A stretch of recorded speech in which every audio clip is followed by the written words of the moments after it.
말씀 읽는 하루에 오신 제1가족 모두를 주님의 이름으로 사랑하고 축복합니다.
예수께서 눈을 들어 부자들이 헌금함에 헌금 넣는 것을 보시고 또 어떤 가난한 과부가 2렙돈 넣는 것을 보시고 이르시되 내가 참으로 너희에게 말하노니 이 가난한 과부가 다른 모든 사람보다 많이 넣었도다.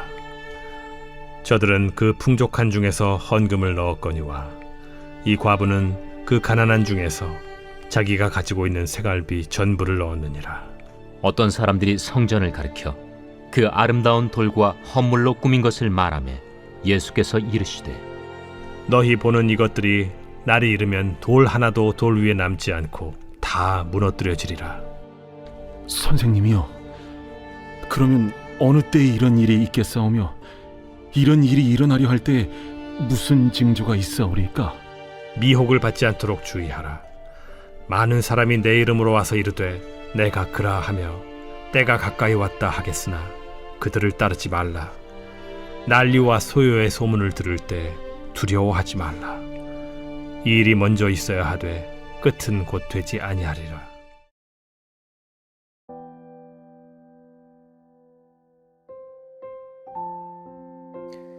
참된 헌금.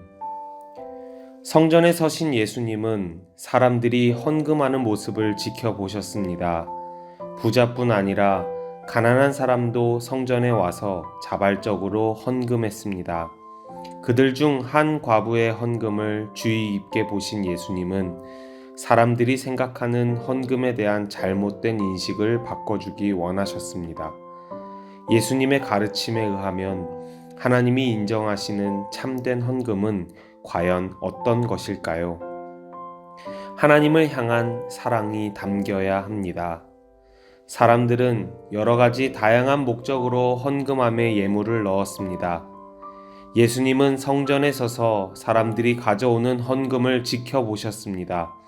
그중 가난하고 어려운 형편의 한 과부가 헌금하는 것을 보신 예수님은 이 여인을 칭찬하십니다. 이 여인이 전 재산을 헌금했다고 말씀하십니다. 성전의 많은 부자들이 이 여인보다 더 많이 헌금했음에도 예수님은 보잘것없는 여인의 동전 2개를 더 칭찬하십니다. 그렇다면 예수님이 이 여인을 칭찬하신 이유는 무엇일까요? 당시 사회에서 과부는 생계 수단이 없었기에 자신의 앞날을 걱정하는 마음이 당연히 컸을 것입니다. 그럼에도 이 여인에게는 자신의 모든 필요보다 하나님을 사랑하는 마음이 더 중요했습니다. 예수님은 여인의 이 숨은 마음을 보셨습니다.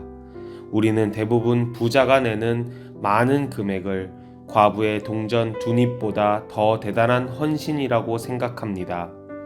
많은 경우 사람을 평가하는 기준이 외적 조건으로 치우쳐 있기 때문입니다. 그러나 예수님은 그 사람이 하는 행위와 그 결과에 앞서 그 사람의 마음의 동기를 먼저 보십니다. 그렇기 때문에 우리의 모든 헌신과 헌금의 행위들이 하나님을 향한 사랑의 마음에서 출발한 것인지 돌아보아야 합니다. 다윗이 하나님께 자신의 깊은 마음의 동기를 샅샅이 살펴주실 것을 기도한 것처럼 우리도 하나님을 사랑하는 순수한 마음으로 헌신할 수 있게 해달라고 기도해야 할 것입니다. 최선을 다해 하나님을 섬겨야 합니다. 가난한 과부는 부자의 넉넉하고 풍성한 헌금에 비해 보잘것없는 재물을 드렸으나 예수님은 이 여인이야말로 가장 많은 것을 드렸다고 말씀하셨습니다. 다른 사람들은 헌금한 이후 생계를 걱정할 필요가 없었습니다. 자신들이 쓸 것이 있었기 때문입니다. 그러나 이 여인은 생활비 전체를 드렸기에 자신의 생계를 걱정해야 하는 처지였습니다. 그는 자신의 생명과도 같은 동전을 모두 하나님께 드린 것입니다. 우리는 형편에 따라 하나님을 섬기는 것이 달라질 수 있다고 생각합니다. 우리의 시간과 재물이 넉넉할 때는 좀 더 열심히 봉사하고 헌금할 수 있지만 그렇지 못한 형편에서는 열심을 내지 못하는 것을 당연하게 여깁니다. 하지만 과부의 헌금을 칭찬하신 하나님은 우리의 형편이 어떠하든지 우리가 최선으로 드릴 때 기쁘게 받아주시고 칭찬하십니다. 우리는 어려운 여건 속에서 작은 봉사, 적은 헌금밖에 하지 못할 때 사람들을 의식하면서 위축되곤 합니다. 아마도 사람들은 우리의 최선을 함부로 평가하며 인정해 주지 않을 것입니다. 하지만 우리의 마음을 살피시는 하나님이 인정해 주신다는 것을 잊지 말고 하나님을 섬기는 일에 열심을 내십시오. 하나님은 우리가 마음과 목숨과 정성을 다해 하나님을 사랑하고 있음을 다 아십니다. 예수님은 과부의 적은 헌금을 칭찬하심으로 하나님의 평가가 사람의 평가와 완전히 다르다는 사실을 지금도 우리에게 가르쳐주고 계십니다. 우리의 재물이 있는 곳에 마음이 있습니다. 우리는 우리의 헌금이 인색함이나 억지로 하는 보여주기 식의 행위가 되지 않도록 조심해야 합니다. 헌금이야말로 우리가 하나님께 우리의 사랑을 표현할 수 있는 중요한 수단입니다. 이 사실을 기억하고 하나님을 향한 사랑이 우리가 내는 헌금에 담겨 있는지 살펴보시기 바랍니다. 기도하겠습니다. 사람의 평가와 완전히 다르게 우리를 바라보시고 우리의 중심과 마음을 감찰하시는 하나님, 우리가 하나님을 사랑하는 순수한 마음으로 시간과 물질과 우리의 모든 것을 주님께 드리기 원합니다. 하나님을 향한 사랑이 담겨 최선을 다해 하나님을 섬기는 것, 우리가 그렇게 오늘 하루를 살아내기 원합니다. 우리의 가진 모든 것, 우리가 갖고 있는 모든 것, 우리가 할 수 있는 모든 것 주님께 다 드리오니 주여 그것이 적건 많건 받아 주시옵소서. 모든 것을 주님께 드리는 마음으로 오늘 하루를 살아낼 때 주님의 더 크신 은혜로 채워주시는 그 기쁨을 맛보게 하여 주시옵소서. 감사드리며 예수님의 이름으로 기도드립니다. 아멘.